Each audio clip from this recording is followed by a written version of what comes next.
Seja muito bem-vindo a mais um episódio do Safras de Histórias.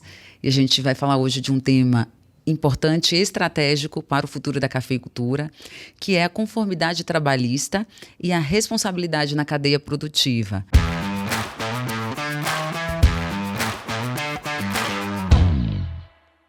Para isso, a gente convidou, para nos aprofundarmos no tema, nós convidamos Luiz Henrique Ramos Lopes, ele que é o auditor fiscal do Ministério do Trabalho e Emprego.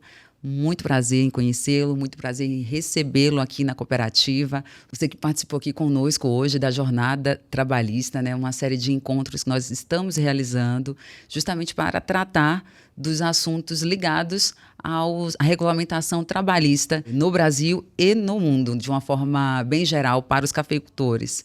Como foi hoje a participação do nosso público, dos nossos cooperados? Em primeiro lugar, é um prazer, a gente estar aqui. Muito obrigado por vocês nos receberem. Acho que o dia está sendo muito bom hoje aqui, De fato, participamos ali da Jornada Trabalhista e com casa cheia, O auditório lotado, com mais gente ainda no online também, com bastante pessoas, Então foi bem interessante. E é legal quando a gente chega num lugar onde já vem se trabalhando o tema da parte trabalhista, do tema social mesmo. A gente tem rodado bastante o Brasil, não é só no café, em vários setores. E geralmente essa parte trabalhista, falar de legislação, nem sempre é o tema mais atrativo, O produtor ele gosta de falar da parte técnica, de produtividade, esse tipo de coisa. Quando a gente chega com muita legislação, às vezes é um tema que afasta um pouco, então é muito legal porque aqui já tem um costume de falar sobre essa parte trabalhista, Então foi bem bacana a nossa tarde aí, produtiva, o pessoal participou bastante, muitas dúvidas, então foi um momento bem interessante mesmo. Não tinha só produtores, tinha técnicos, pessoal de certificação, contadores, então assim, um público bem diverso, Então foi bem interessante. Que legal, todo mundo interessado, Ainda mais nesse período que antecede a colheita de café. Exatamente. A gente aproveita esses períodos, para preparar o produtor, O produtor, todo ano ele sabe que vai passar por um período de safra, Ele sabe que vai ter que contratar pessoal, como vai ser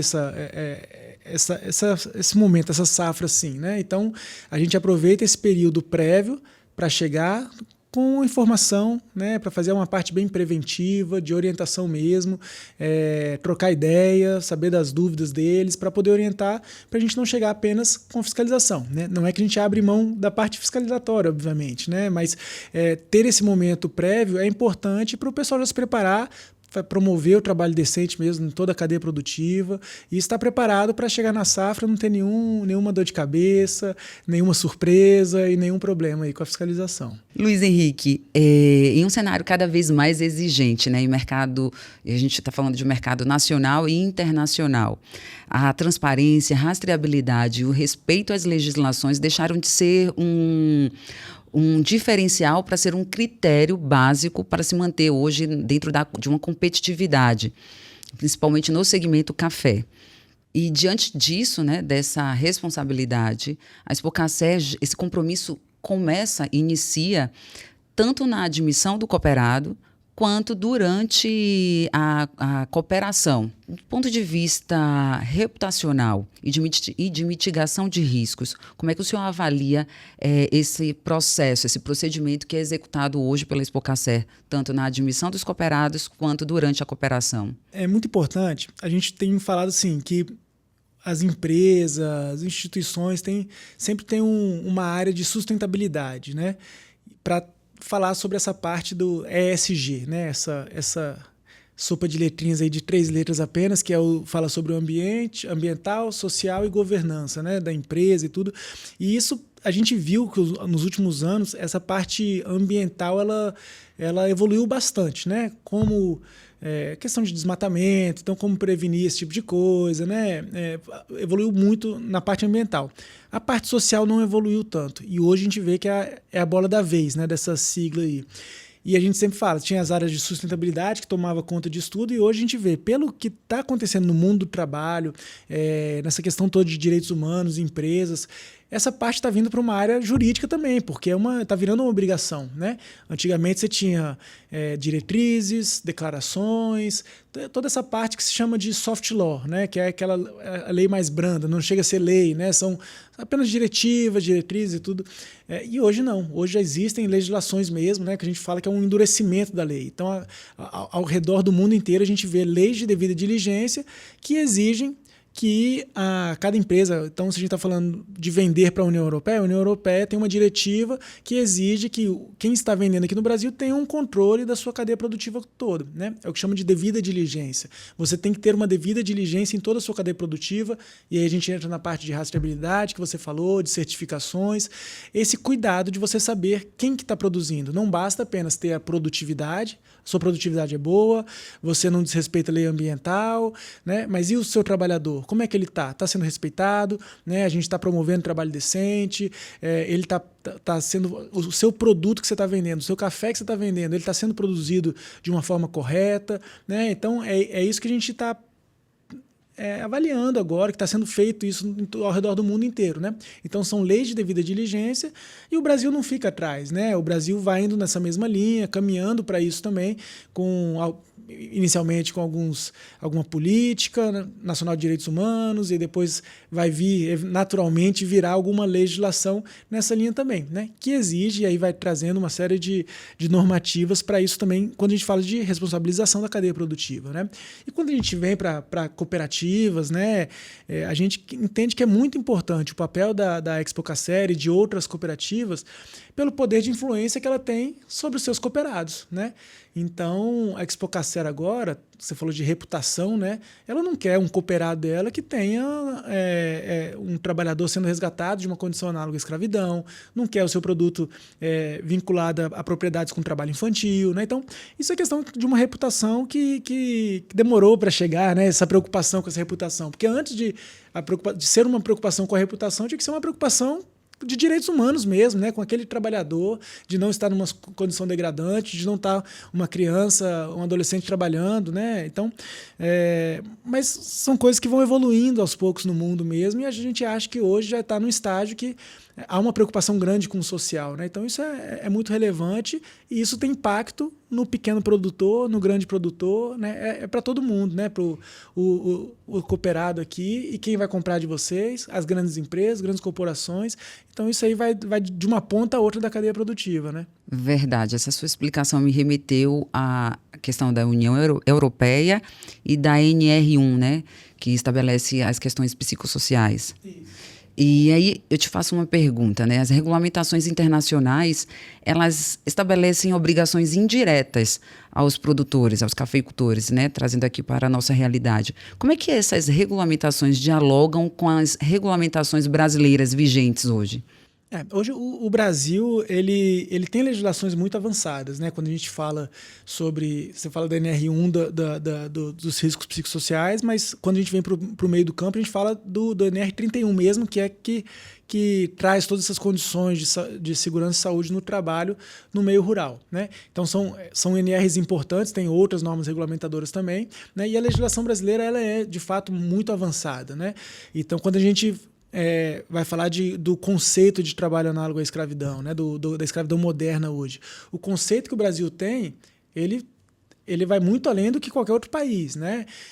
Então, quando a gente fala de uma diretiva da União Europeia, a lei de devida diligência alemã, legislações aí dos Estados Unidos também que compram o nosso café, muitas vezes eles falam sobre o trabalho forçado. Existe essa previsão, né, da diretiva da União Europeia, UDR, CS-Triple-D, tem todas essas legislações aí, essas diretivas, que falam sobre o trabalho forçado, falam sobre desmatamento, esse tipo de coisa.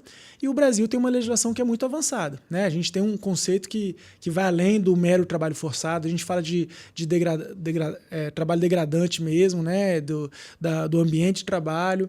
Então, assim, eu acho que o Brasil está muito preparado para essas legislações, né? Para esse novo mundo do trabalho aí e da forma como há um comércio internacional usando essa parte, assim, eu acho que o Brasil está preparado. Mas ainda podemos avançar? Obviamente podemos e temos que avançar mais ainda para erradicar de vez qualquer tipo de violação aí de direito humano, que não haja nenhum problema.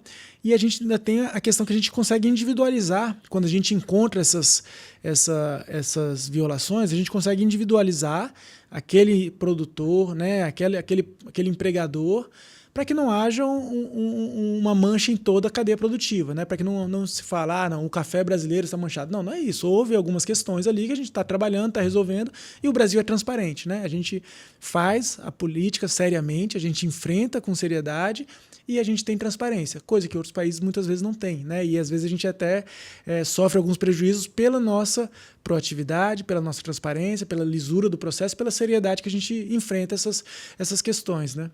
Verdade. E existem algumas, ou quais seriam as práticas que o produtor rural pode adotar para manter uma conformidade, né, trabalhista em sua propriedade diante dessas exigências internacionais? Ana, seguindo a legislação brasileira, não vai ter problema nenhum com as exigências internacionais. Isso, assim, é muito tranquilo, né? Em relação à parte trabalhista, se tiver em conformidade com a nossa legislação, é bem tranquilo isso, né? A gente tá bem avançado mesmo.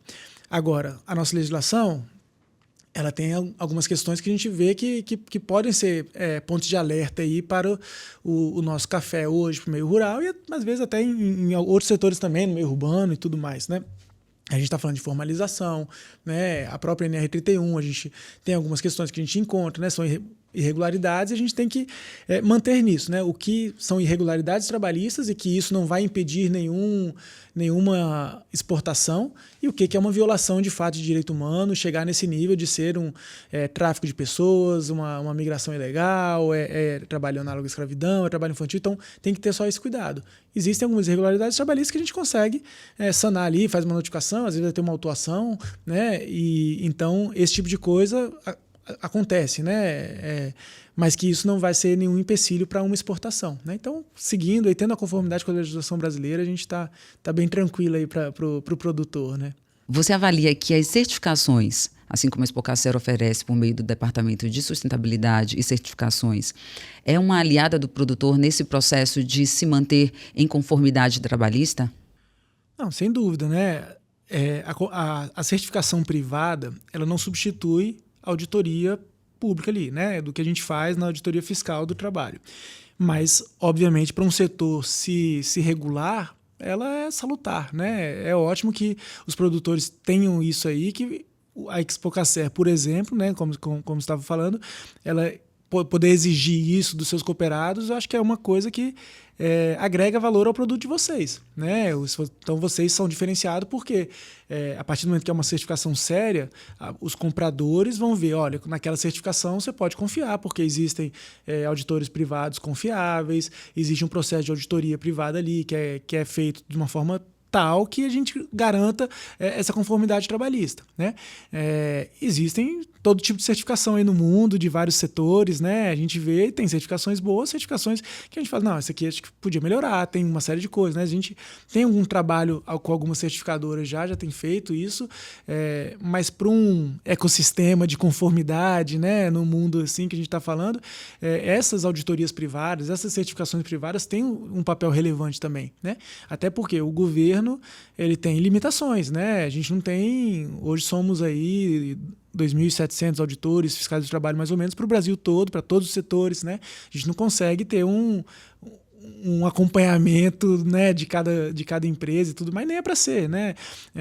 Mas enfim, se um próprio setor se autorregula dessa forma, se tem uma certificação séria, isso agrega valor ao produto de vocês, né? Sem dúvida nenhuma. Então é bom que se mantenha assim e que cada vez mais esses processos de certificação sejam estimulados e revistos, né? E que evoluam para que estejam sempre atualizados de acordo com essas normatizações todas, que elas surgem sempre, né? A legislação vai sempre mudando, vai aumentando o patamar, vai aumentando isso aí, então essas certificações também têm que acompanhar essas evoluções, né? Eu acabei fazendo até uma colinha aqui, eu confesso, porque o tema é muito técnico e nós nos baseamos diante das jornadas de trabalhistas, né, que realizamos e das dúvidas dos nossos produtores.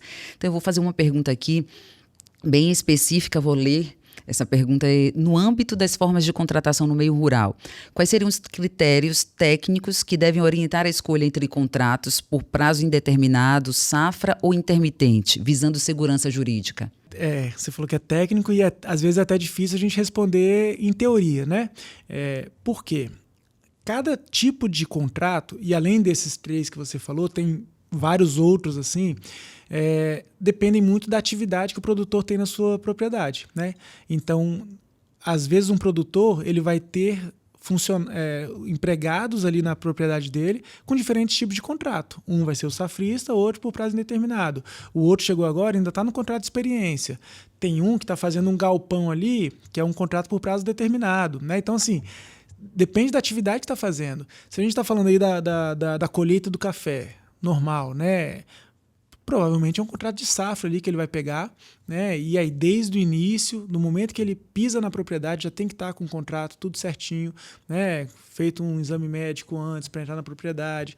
Vai ficar no período ali da colheita, né? Enquanto estiver na panha do café, né? A gente vai falando conforme aqui o pessoal gosta, né? O pessoal gosta de falar da panha do café. Minha esposa adora esse termo, a panha do café. Enquanto ele estiver ali na panha do café, está ali no momento da safra, né? Então, é um contrato que ele chega para colher o café. Então, se você tem uma propriedade que você vai ter a colheita de 2 meses, por exemplo, você vai ter ali um número de trabalhadores que vão trabalhar por 2 meses e vai ter esse contrato de safra. Às vezes a minha propriedade é pequena, eu preciso de um trabalhador por 5 dias ali que ele vai colher todo o meu café. Então, eu vou ter um contrato de safra para 5 dias também, né? Então, ainda que seja um tempo curto, ele precisa ter o contrato firmado, né? Ainda que ele esteja com contrato de experiência, ele tem que ter um contrato firmado. Quando você me pergunta sobre o contrato intermitente, ele aí é um momento que assim, meio que para substituir até o diarista, né? Muita gente fala assim, eu quero só na diária. Isso é muito comum no meio rural, o pessoal achar que pode, mas não pode. O diarista é pro trabalho doméstico mesmo, né? É uma figura de formalização do emprego, né? de contratação ali do trabalhador doméstico mesmo. Para o meio rural não existe essa figura do diarista. Então, com o contrato intermitente, você pode deixar esse trabalhador e usando os serviços dele ao longo do ano, né? De uma forma não contínua, né? Então você pode pegar ele vem aqui essa semana, fica 2 dias comigo, na semana que vem ele não vem para minha propriedade, na outra semana ele fica 3 dias comigo, então tem essa possibilidade do intermitente, né? Agora, se eu tenho um trabalhador que vai ficar direto comigo o ano todo, ele é um contrato por prazo indeterminado, né? Ele está ficando ali, enquanto ele está ficando, está num contrato CLT normal, né? Quando não quiser mais o serviço dele, quando ele quiser sair, a gente faz a rescisão do contrato, mas não tem uma data certa de término, né? Não é igual a safra, que ainda que a safra não coloque data, a safra vai terminar no dia 30 de junho. Não é isso. Até a safra vai terminar aqui nesse contrato quando acabar a colheita do café da minha propriedade, né? Então, se acabou no dia 20 de junho, 30 de junho ou 10 de julho, a gente não sabe, vai depender de quanto que ele vai pegar, né? Mas o que é importante é a formalização, né? Do momento que ele entra na minha propriedade, eu tenho que ter esse trabalhador registrado, né? E aí tem uma série de formas de contratação, né? Um leque de formas de contratação, justamente para agradar a todos os tipos de atividade que ele puder realizar na propriedade, né? E como é que a fiscalização enxerga a terceirização da mão de obra? Olha, Ana, antigamente não se podia terceirizar a atividade fim da propriedade, né? Era só atividade meio. Hoje já se permite isso, desde 2017 já se permite que a terceirização aconteça, né? Agora, tem que ter cuidado, e aí a gente volta naquela discussão que a gente estava tendo ali, que para o mundo do trabalho, a União Europeia está exigindo uma devida diligência de uma grande empresa aí, quer saber como é que está todos os produtores. Essa devida diligência é um processo de gerenciamento mesmo, né? De monitoramento, de gerenciamento, e isso você tem que ter na sua propriedade, para tudo que você fizer dentro da sua propriedade, né? Então, se você está colocando uma empresa terceirizada na sua propriedade, você ainda é responsável por algumas questões dela ali. Não é tudo, você está terceirizando, justamente, você vai... Por quê? Porque ela é muito específica, por exemplo? Pode ser, né? Eu quero sei, vou construir um silo, alguma coisa assim, estou chamando alguém que é especialista em silo, né? Enfim, é uma empresa terceirizada que vai fazer um trabalho ali, seja ele técnico ou não, né? Mas você está terceirizando, você não vai ter aquele problema ali de gestão da mão de obra, né? Então não tem esse trabalho de registrar aquele trabalhador, aquele empregado ou empregada, registrar no social, fazer exame médico, tudo. Então eu estou terceirizando para essa empresa. Agora, essa empresa, ela tem condições de estar com essa turma, com essa quantidade de trabalhadores na minha propriedade? E as questões de saúde e segurança, como é que estão na sua propriedade? Aí já é uma responsabilidade que eu vou ter, independente se eu estou terceirizando ou não, né? E em alguns casos que a gente tem feito resgate de trabalho análogo à escravidão, muitas vezes é isso. A pessoa terceiriza e acha que não tem responsabilidade nenhuma. Então vem a empresa que está terceirizando, bota essa turma num barraco de lona ali e acha que está tudo bem. Não, ali está na minha propriedade, eu tenho responsabilidade sobre isso também, né? Então, é possível a terceirização? Sim, é possível, mas você tem que cuidar também de saber quem é que está entrando na sua propriedade, tem que ter esse controle, ser criterioso, né? Se você está contratando uma empresa que está vindo aí com 40 trabalhadores para a sua propriedade, e é um cara que você vê que não tem nem empresa formada, constituída direito, sabe? Assim, não tem condições financeiras para sustentar o salário desses trabalhadores e tudo mais. Então, assim, faz parte de um controle de gestão mesmo da sua propriedade, né? Entendi. E do ponto de vista da fiscalização, né, quais são os principais passivos identificados hoje na cafeicultura que podem ser mitigados? Vamos lá. Formalização é um problema, né? Um sinal vermelho assim que a gente sempre coloca. A formalização é talvez um dos principais, né? Especialmente na época da safra, que aumenta muito a necessidade da mão de obra, né? Então é muito trabalhador, migrante e tudo mais, né? Então como é que esse pessoal tá migrando, tá saindo de onde, né? Como é que eles vêm para a sua propriedade, né? Às vezes aqui no Cerrado existe uma mecanização grande, então a necessidade de mão de obra é diferente, por exemplo, do sul de Minas, né?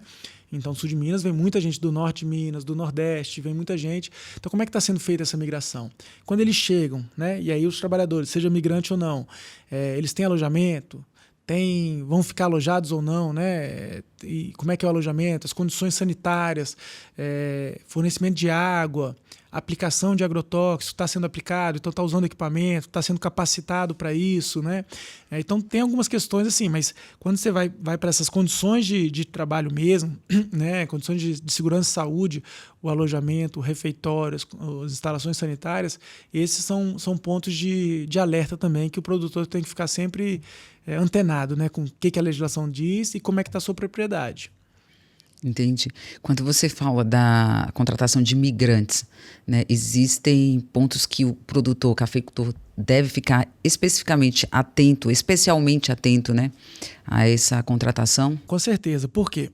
Hoje, o que a legislação diz é que quando você está contratando um trabalhador migrante, você é responsável por contratá-lo ainda na cidade de origem, né, trazê-lo. E aí esse deslocamento, quem paga é o empregador, alimentação no trajeto, né? Fica aqui durante a safra aí, vamos dizer, né? E aí você dá um alojamento para ele, tem que ter esse alojamento, tudo. E o retorno para a cidade de origem dele também, né? Então tem que se pagar isso aí.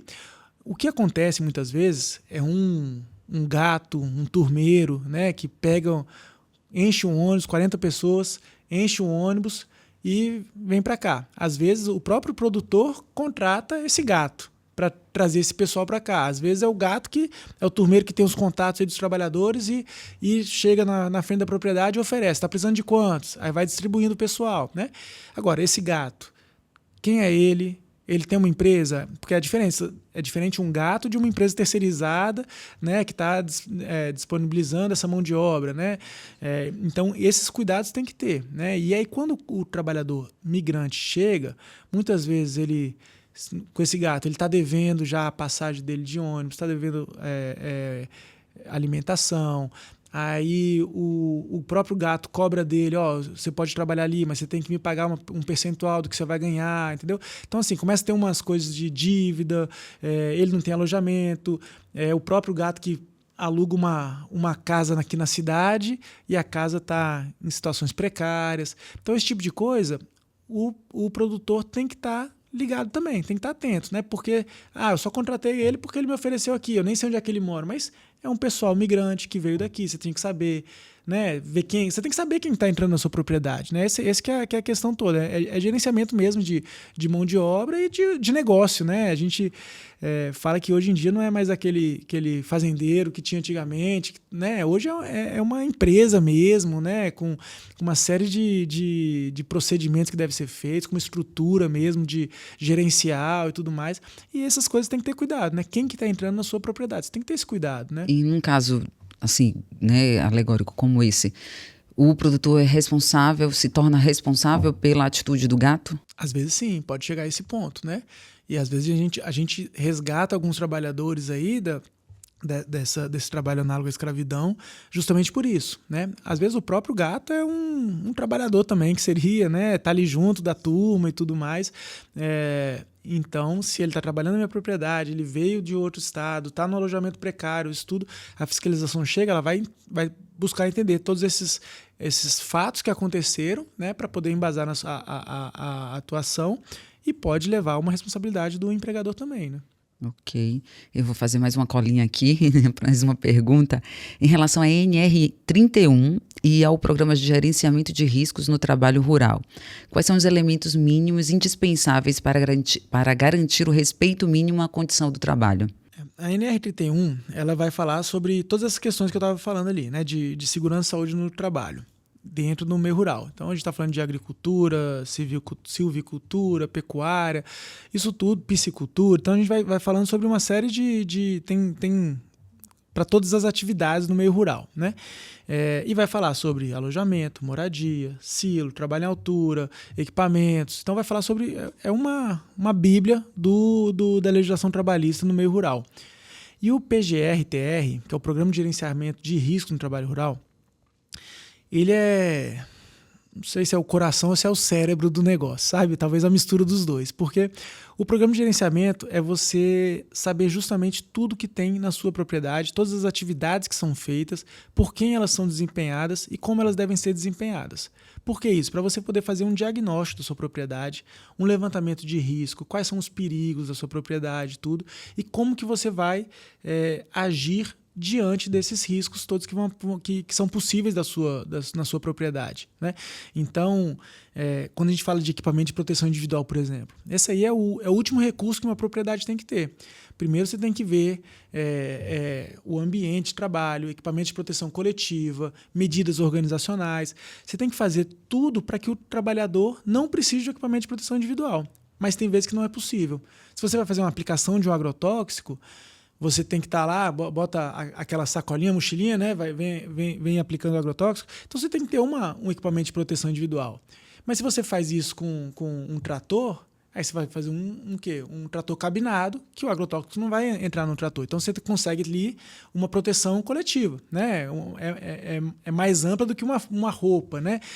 Então, quando que a gente consegue fazer isso? A gente tem um trabalho em altura, mas a gente não consegue fazer um guarda-corpo, que é uma medida de proteção coletiva, ao invés de ele tem que estar ancorado, como é que vai ser esse trabalho, né? Então, para cada tipo de atividade, você tem que entender qual que é o risco daquela atividade e o programa de gerenciamento de risco vai te falar isso. E como você deve agir, né? O exame médico, por exemplo, de quanto tempo tem que fazer um exame periódico? Não sei. O PGR tem que me falar, dependendo da idade da pessoa que está trabalhando, dependendo de qual atividade que ela faz, né? Então isso tudo muda. E o programa de gerenciamento de risco ele não pode ser feito uma vez para a sua propriedade e você deixa lá na gavetinha e nunca mais olha, né? Você tem que estar sempre olhando, porque aquilo ali é um processo contínuo de melhoria, né? Se você mudou a atividade, você tem que mudar o seu PGR. Se você mudou o produto que você está trabalhando, você tem que mudar o seu PGR. Então, isso tudo é avaliado ali no momento, né? Então, se a fiscalização chega, você me apresenta um PGR dentro de uma sacolinha bonitinha assim, eu falei, isso aqui tá com problema, porque o PGR legal é aquele que tá sujo de dedo do trabalhador, que tá vendo, tá lendo, tá discutindo, né? Então é interessante que o trabalhador participe também nesse momento, porque o trabalhador sabe quais são os riscos que ele tá exposto, né? E o governo também, ele permite que tenha uma ferramenta gratuita para o produtor preencher o seu próprio PGR, né? Então, se você tem até 50 trabalhadores empregados na sua propriedade, você pode entrar no gov.br ali e procurar preencher o PGR-TR, que tem lá uma ferramenta que você consegue, por você mesmo, preencher essa ferramenta e já ter o seu próprio PGR, né? Você acredita que a adoção estruturada de treinamentos, capacitações, elas obrigatórias, né, ela impacta na ação fiscal? Totalmente, né? Por quê? Porque isso vai estar no PGR também, inclusive, né? Quem que precisa se capacitar e se capacitar em quê, né? Se você está usando agrotóxico na sua propriedade, quem está usando, ele precisa ter uma capacitação ali de pelo menos 20 horas, né? Tem toda uma regra ali na NR. Se você não aplica o agrotóxico, mas você está exposto indiretamente, então você tem que ter essa capacitação também para você saber que risco que você tem, né? Porque a gente fala, olha, quando você aplicar um agrotóxico, você tem que tomar banho depois. Ele, tá bom, eu vou lá, eu tenho a moradia aqui, eu vou lá, vou tomar um banho na minha casa ali. Só que a minha esposa está lá, meus filhos estão lá, então você está levando todo o agrotóxico para dentro da sua casa, expondo o seu filho, né? Você tem um bebê lá, você está expondo. Então, assim, se ele fosse capacitado, se ele tivesse treinado, ele falou, não, eu tenho que tomar um banho no lugar certo, né? Não posso misturar a roupa do agrotóxico com a roupa que eu tenho, com o meu outro uniforme de trabalho, com a roupa da minha família. Então, esse tipo de coisa, a capacitação é fundamental para o trabalhador saber onde ele está, né?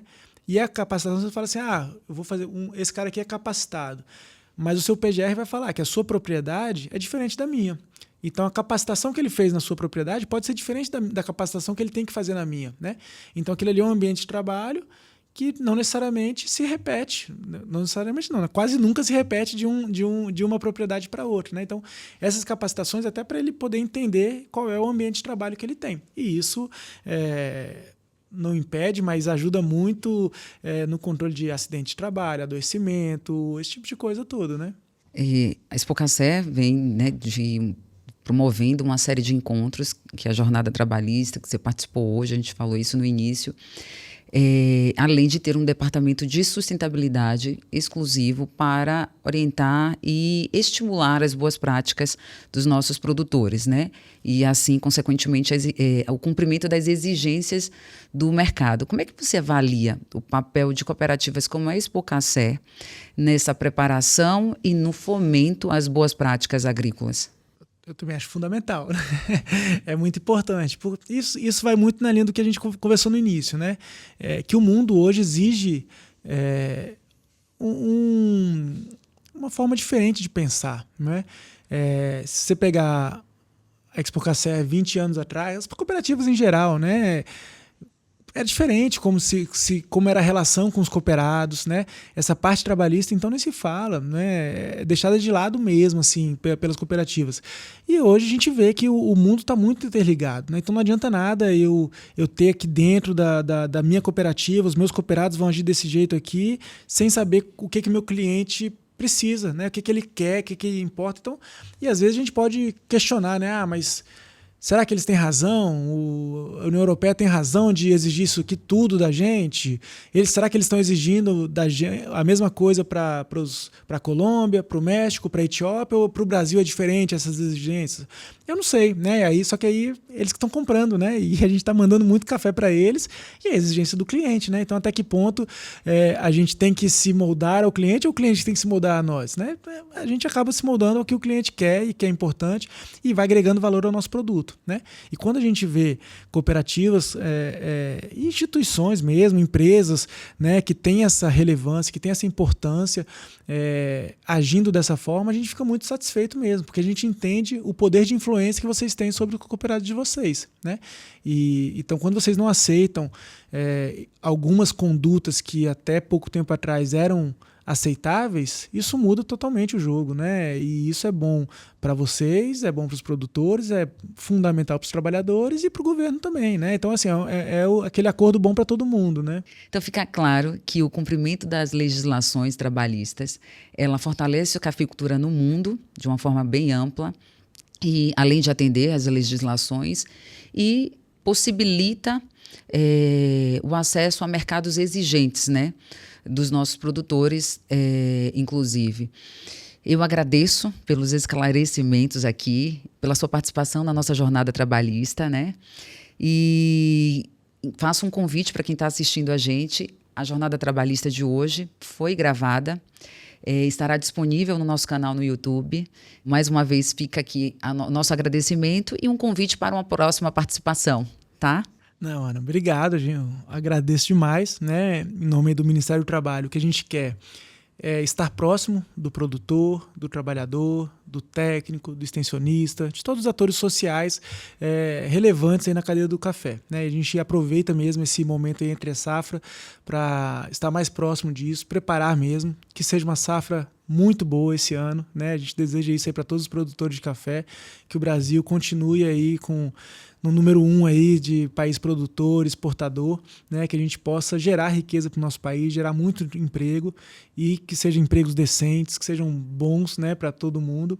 E em relação ao Covid, a gente está sempre à disposição, né, quando quiser, e que parabéns, continue fazendo as jornadas trabalhistas, né, e pode ir lá ver no YouTube, mas também, se precisar, procura uma gerência, uma superintendência do Ministério do Trabalho, que a gente está sempre de portas abertas. Nosso site tem uma série de informações, né? A gente tem um programa chamado Programa Trabalho Sustentável, que é justamente um programa que trabalha com diálogo social em cadeias produtivas, e o café é, sem dúvida, o setor que a gente mais faz evento e ações, né? Então tem uma série de documentos lá, vídeos, tem cartilhas também, orientadoras, né? Então entra no nosso site aí do Ministério do Trabalho e Emprego também, que vai ter muita coisa boa. A gente está sempre à disposição aí, muito obrigado mesmo. Obrigada, e a gente vai disponibilizar os links tanto